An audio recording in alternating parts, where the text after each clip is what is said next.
Until I graduated, I didn't understand the principle of the electric motor, but it turned out to be so simple. If the teacher had taught me this, I would have gotten into Harvard. When we hold two magnets in our hands, they interact with each other. That is, opposites attract and opposites repel. Then we hold one of the magnets, drill a hole in its center, and insert a shaft so that it can rotate freely. When another magnet is brought close to it, the magnet with the hole drilled in it will rotate rapidly until they are attracted to each other by their opposite polarity. If we then change the direction of the magnet on the shaft will rotate half a turn again because of the repulsive force. And as long as we don't get tired, we can keep changing the direction of the magnet so that the magnet on the shaft will keep rotating. Next, we got a piece of bolt, wrapped it around a couple of coils of insulated wire, connected the ends of the wire to a power source, and the bolt became an electromagnet. The same phenomenon of opposites attracting the same poles repelling occurs when we bring the previous magnets close together. If we exchange the positive and negative poles of the battery, the polarity of the electromagnet will flip accordingly.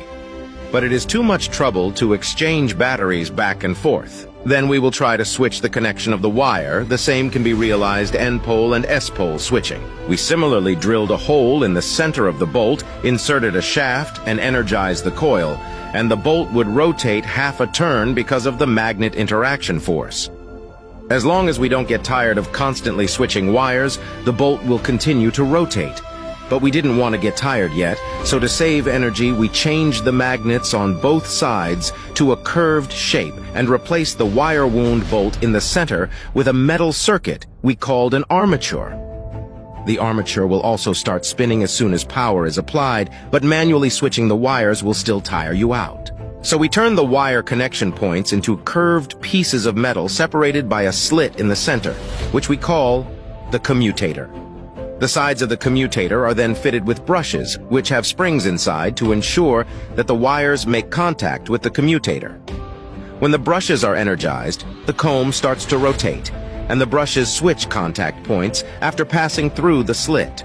Since there are two brushes switching on both sides at the same time, if the current in the armature flowed in this direction before the switching, then the current will be in the opposite direction after the brushes switch the contact points, meaning that the polarity of the electromagnet is constantly switching to keep the comb continuously rotating, just as if we were manually switching the wires so that we don't get tired of it. However, the speed of electric transmission using only one coil of wire was not smooth enough and was prone to lagging.